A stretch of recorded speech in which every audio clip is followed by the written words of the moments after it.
Honorable Mangeni, a very good morning to you. Thank you very much for joining us here on New Dawn today. Thank you, Michelle, for having me here. Right. Yeah. It's an interesting morning to have this conversation because the youth of Kenya, the Gen Z specifically, will be taking to the streets of Kenya for another round of anti-government protests. Among the reasons that the youth are taking to the streets is economic disparity. Now, in 2014, the United Nations General Assembly declared 15th July as World Youth Skills Day to celebrate the importance of equipping young people with skills for employment. And the theme for this year, which will be celebrated on the 15th of July, is very specific. It says decent jobs and economic growth. How has the Kenya Kwanza government provided decent jobs and economic growth for Kenyans? Thank you, Michelle. First and foremost, let me take also this opportunity to reach out to the families of Kenyans, of our young people that were hurt, and the many lives that were lost during the 2 weeks of the skirmishes, of course, raging out of the finance bill by the generation Z, Generation Z, or how many people are calling Gen Z.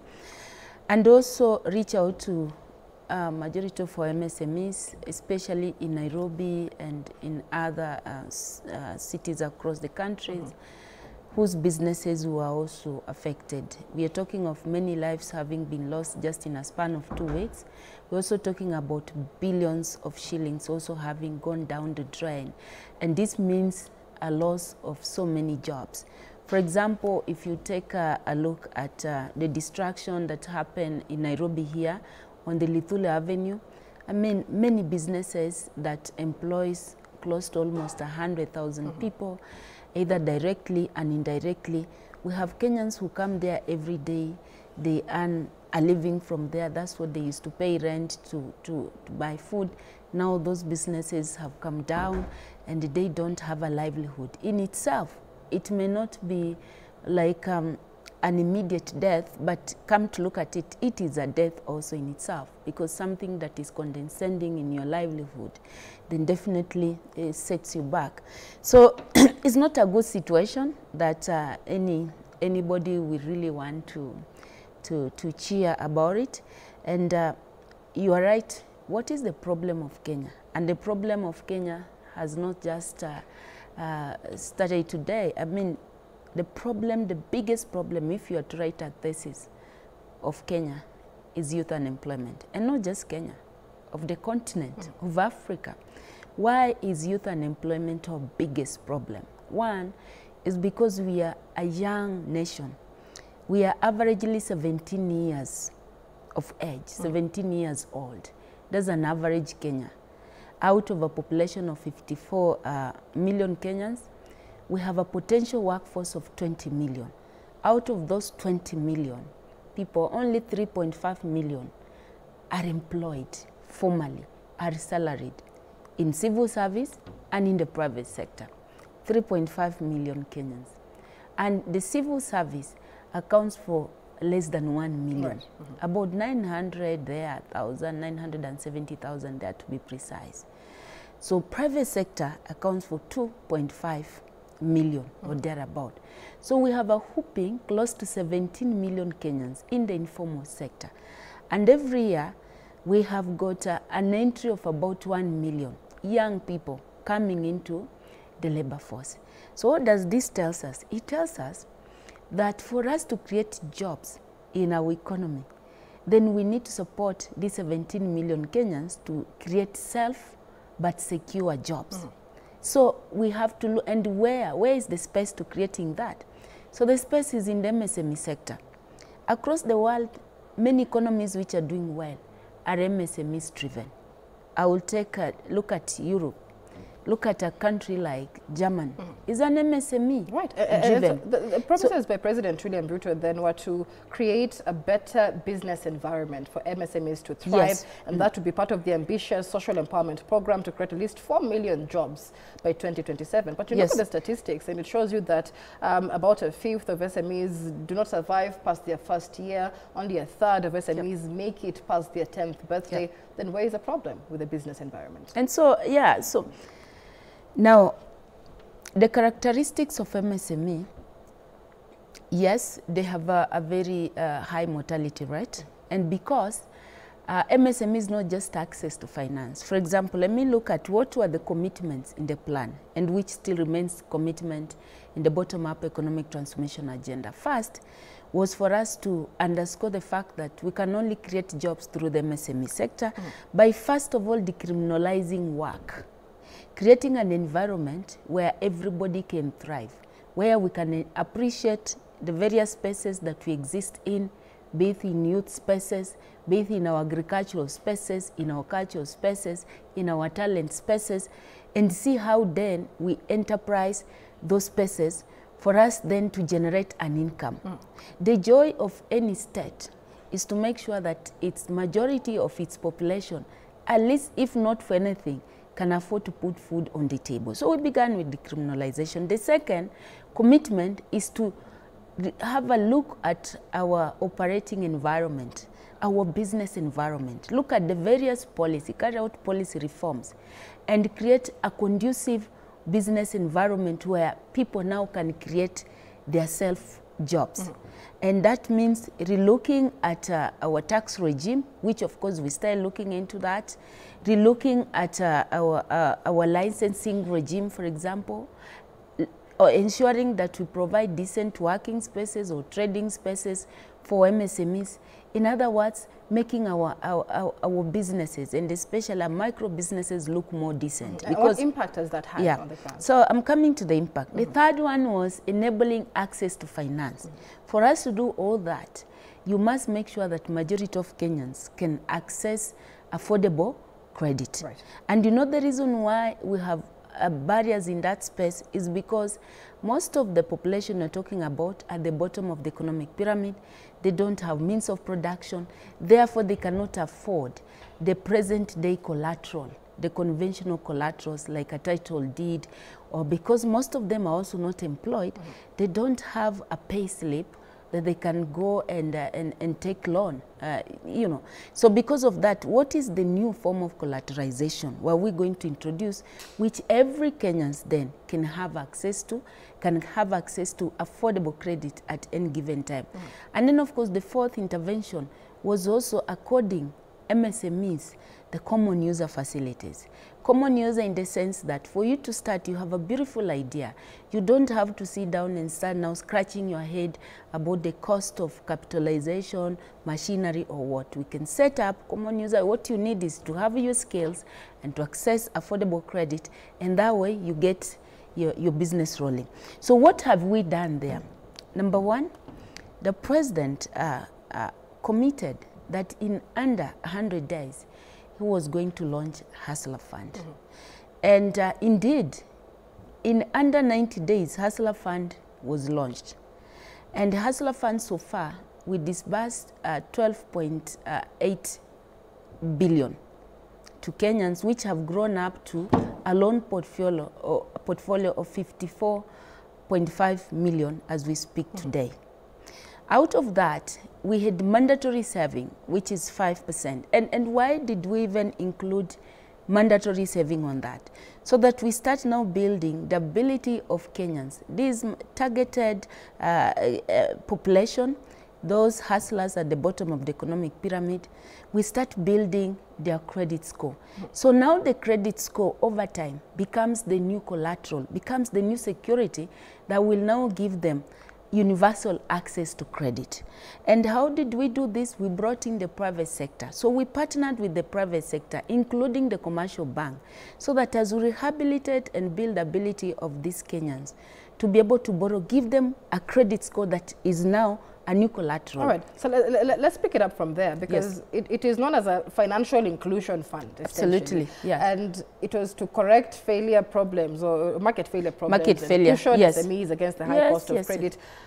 Do we have actual examples of Kenyan youth who have grown their credit score through the Hustler Fund? Absolutely, we have managed to get access to credit in mainstream financial institutions? Okay, yes. So Hustler Fund has reached out to 23 million Kenyans. Out of which we have now 1.6 million Kenyans who have high credit score. And now 1.6 million Kenyans, right now we are working with the commercial bank, we've come up with a facility through the support of the World Bank to win them off. Because remember, as you said, most businesses die in their infancies. And so for us, if we're looking at business as the new opportunity now to create jobs, we cannot just rehabilitate someone and immediately you leave them by themselves. So we have filtered out 1.6 million Kenyans, majority of them, again, the young people who are within there.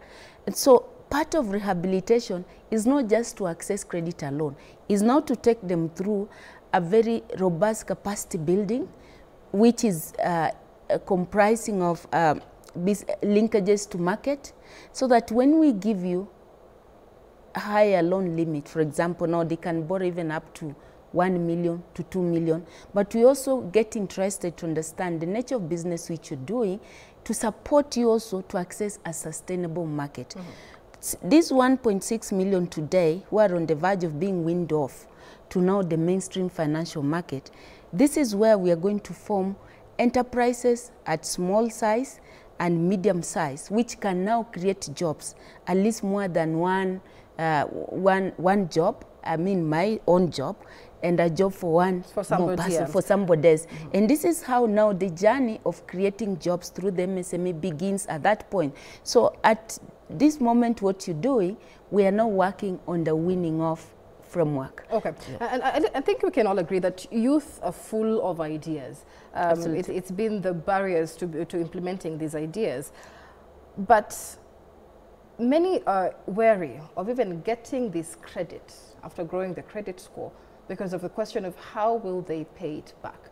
The question of sustainability has been key. Small businesses and MSMEs in general are complaining about the cost of operations, the cost of doing business itself, the cost of transport, the cost of energy, which all ties into the final product altogether. And so many are questioning this give and take, because on one hand, the government has facilitated access to credit here. And then on the other hand, we see the now withdrawn finance bill proposing tax measures that would essentially then increase operational costs, compliance challenges for MSMEs.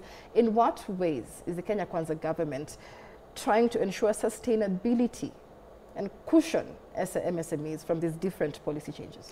One, first of all, before we look at the policy changes, we have to understand who are these. First of all, we need to know who are these MSMEs. And I think through the Hustler Fund, we kind of did a credit census to be able to tell how many Kenyans are in need of credit. So we have now a data of 23 million Kenyans, and we've been studying their behaviors in terms of how they transact on day-to-day basis, and that's why we have now established credit profiles of 13 million Kenyans who borrowed probably once or twice. We have about 4.5 million Kenyans who borrowed more than 5 times, and then we have about 1.6 million Kenyans, which we have the basic KYCs, and we can know where they are, because the good thing with the Hustler Fund is we're able to determine where you are, even geographically, demographically, gender, and the age and everything. So now, after establishing where are these MSMEs, so these 1.6 million who have so far, in the span of 1.5 years, who are borrowing regularly, tells us that they must be borrowing for a business. They must be doing a business. Otherwise, why would you be transacting more than even 5 times a day? It means there is something that you are doing, that you are driving some economic value. So now we're sitting down to understand, first of all, the nature of the business, and give them also business advisory. We want to look at the businesses which are doing, which sectors are they operating in, and how we can also link them up to the market. For us to know, for example, in the agricultural sector, the government has flagged out a number of agricultural value chain. We are talking about leather value chain, and when we talk about leather value chain promotion, first of all, the first thing will drive you, for example, to the Rift Valley, the North Rift, and the Northeastern region, because that's where we have leather, we have livestock as being one of their cultural, traditional value chain there. And we see then who is in that space, because then you will not struggle so much to doing a business in a value chain that you've grown up understanding. We're talking about edible oils. Why were we talking about edible oils? Because we are promoting edible oil. It has got potential to create more jobs, and other than just that, also to reduce the import bill, because it's the second import after the petroleum. Then we are talking about also the dairy, talking about tea, we're talking about coffee, blue economy, we're talking about building and construction materials, and so rice production. Now, all these value chains, this is where we have the opportunities to create massive jobs. For example, leather value chain. And when we talk about it, we address both the downstream opportunities and the upstream opportunities, in the sense that there is opportunities in the production, in increasing the production level. But there's also opportunities at the upper stream in terms of the finished products. So you see the government, and from yesterday, our EPA, our European Economic Partnership Agreement, started coming into force. And that one creates more opportunities for export. So what it means, who are going to export? The young people. Right. So from this 1.6 million, we want to understand who are these young people that are in leather value chain, for example. So then we walk with them a journey of capacity building, of ensuring that they're linked to the export market, those one who can be linked, those one now who are looking just for machineries now to do shoes. We see how do we procure those machineries in place. Right. But after understanding that, that's when we will now know which policies are hindering them. But before knowing who are in that space, it becomes so difficult for us to understand and contextualize the problems and come up with specific intervention that targets them. So I want to say that we are in the pipeline. These 1.6 million who have walked through the Hustler Fund are on the verge of now being supported, being weaned off, not just to access credit, but ensuring that they're also going to operate in a conducive policy environment, and we are going to link them up to sustainable market so that they can now generate sustainable jobs for themselves as individuals, but also, and in addition, also generate jobs for the entire population. All right, and so those are just some of the measures put in place. And there's many other funds outside of the Hustler Fund. Yes. We had the Women Enterprise Development Fund, we've had the National Affirmative Action Fund, and among others. But a recent report by Geopol shows that Kenyan MSMEs actually have the highest number of layoffs, even as the Kenya Kwanza government seeks to create jobs through MSMEs. There's been salary reductions for employees in the last 2 years, a troubling trend of workforce reductions. We had up to 40% of respondents saying that they had to lay off staff in the past 2 years as a way of staying afloat in a tough operating environment. And this was a report for May, just about 2 months back. What seems to be the problem with all these interventions in place? So if you look at the architecture of our economy, is that we have a very narrow top and a heavy bottom. And this is what informed the bottom-up economic transformation agenda of trying to see now how can we focus at the bottom of the economic pyramid to stimulate economic engagement there, so that then we ease the pressure at the top. Now, out of MSME occupies 98% of all businesses we have in Kenya. 88% of all MSMEs are informal. What does that tell us? It tells us that we have mounted the pressure up there, because if they're informal, it means they cannot even create or generate sustainable jobs even for their sole proprietor. They live in a kind of a lottery, you know, a lottery space. Today I get, tomorrow I'm not so sure about tomorrow. So then our work as the government was, how do we first of all understand these sectors which they're operating in? And understanding the sectors is for us also to make sure that we develop attendant markets to them.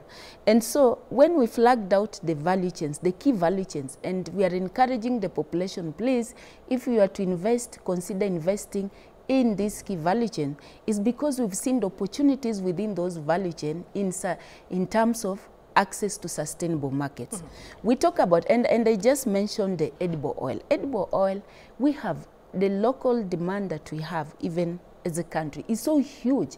And when we promote that value chain from the farmers, the subsistence farmers, if that farmer is given access to affordable fertilizer, which we've done because we have really been promoting fertilizer subsidies, for the last 1.5 years ever since we came in. And you can agree with me that the fertilizer was not just to have an impact on the cost of ugali, but it was also to have an impact on the cash crop, on other cash crops that we want Kenyans to venture in. So if Kenyans can access fertilizer at 2,500 for all crops which they're doing, if Kenyans can access quality seeds, all we are doing, we are addressing the issue of the level of production. Yes, most farms could be closing shops, but one of the reasons also why they are closing shops is because of the cost of the raw materials. If we do not then stimulate our population to invest in the production of those raw materials, it becomes very expensive. If you cannot access raw materials, you're going to close down your factory. Right. When it comes, for example, to textile industry, the government has been, has really put up a sustained efforts in terms of procuring the quality seeds, the BT cottons, and supplying them across the country to wool-be farmers so that then they can increase the levels of production. We're also reviving gineries around the countries so that then we bring back our industry from where we were. Because how do we create these jobs? We create jobs if we increase our manufacturing sector. Right now we are not doing so well because the manufacturing contribution to GDP is only 7%. And for a country to create more jobs, we need to invest more, to crowd more MSMEs into the manufacturing sector. You remember last year when we launched the County Aggregation and Industrial Park, it was all to address the issue of value addition, which impacts on the manufacturing sector, so that then we create more jobs, and especially more white-collar jobs that majority of our young people are looking for. All right. Michelle, I want to look at this product called sanitary towels. Yeah, and I'd like to get to that as well, because then the imposing the eco levy on for the final product of sanitary towels does increase the price of the final product in the Kenyan market, and we have about 10 local manufacturers of sanitary pads locally. There's been questions on how they will fill this demand, where the raw material, largely cotton, will come from. How will this spur Kenya's local industry and create jobs for Kenyans? So this item, sanitary towels, is a very miraculous item, if you ask me, because it can create massive jobs for our young people in our economy. We just look at it as a simple 50-bob thing, but it's very massive. It's a multi-billion-dollar industry, the sanitary towels, because it's a fast-moving product and has a guaranteed market owing to our population and because of our young girls and our women in the space. So anybody who is in business and wants to get rich very quickly will always look at the sanitary towel business. But let me tell you why that became more significant in this conversation. And I saw uproars, of course, out of misinformation, everybody saying, no, you don't want us to go to periods and all those kind of things. No, the government does not want people not to go to periods because it's a biological call. There's nothing we can do about it. However, we look at that miraculous product and we see hundreds of thousands of jobs into our economy. We look at that miraculous product and we see a huge market of our farmers who are doing cotton across the country. We look at that huge market and I see many of our young people coming into the space of, being employed. You can be employed as a manager. I'm seeing accountants. I'm seeing all manner of professionals in that industry. So what the government said, certain goods like those ones, which we have a market and a guaranteed market, and we have raw material, why can't we then encourage local manufacturers? Are these plans already in place? Yeah, so the plans are in place. Why are they in place? For the last 1.5 years, we've been promoting revitalization of cotton industry, cotton farming across the country, in Kitui, in Western Kenya. we've been promoting that. There are farmers who have already harvested, not once, twice or thrice. So where are they going to access the market? So since we are now addressing the issue of the production, then we invest now in value addition. Because if we do not create a market, and remember you said, most of these businesses go down due to lack of access to sustainable markets. Right. That was one way of creating a market in our textile industry. And I remember having this conversation with some of our people who are going on the streets, and someone was asking me, look at that, UPS, do you also use those poor quality towels? And I say, leave alone using those poor quality towels. I mean, the reality is, if you've grown from our space, some of us did not even have an opportunity to use the sanitary towel. We were using tissues. I mean, we survived. But we are saying we need to believe in what we are manufacturing locally. Right. So I think that product... The concerns of quality are very valid, because when you have low quality sanitary towels, then there will be implications. Yes, they're very valid. But what policies then do we have to ensure that local products, because there has been that lack of trust in the quality of local products. Do we have policy interventions in place to ensure that we have competitive products for Yes, we have. Products? And that's why we have a very re-engineered KEBS right now in ensuring that the qualities, and we have really invested a lot to policy around and ensure that the products that are manufactured locally also meets that same quality. So first of all, we need to trust our capacity to produce for a local market. If you look at the countries in Asia, in the Asian tigers, how they developed their industry was first of all trusting their local consumption. Right. Trusting, and so they start by promoting the what you usually call the cottage industries. Because when you do cottage industry, it's for your own, first of all, personal consumption. And from there now, they produce for themselves, and then they realize now we can actually also go to the global market. So what we also need to agree as Kenyans is that let's first of all trust ourselves, because the people who, and as you said, a lot of our young people have skills. A lot of our young people have techniques. They have the technical know-how. And we've come at the age, especially with this technological progress, where we have a human capital that can support our local manufacturing sector. So picking an item, that miraculous item, you know, the sanitary towels alone, can give us an economic transformational, change in this country. All right, let's take a break. So let's just... Also, we need to work on our mindset about the locally produced goods, so that then we create more jobs. Because every item we import, it shows missed job opportunities for our young people. All right. Let's take a break here on New Dawn. When we come back, we'll be discussing the policy guidelines for formalization of MSMEs in the country, as well as issues of tax compliance. We'll also be touching on the issue of the digital marketplace, where many Kenyan youth are now basing their small and medium-sized enterprises. What are their tax obligations? That and much more coming up after the break. Do stay with us.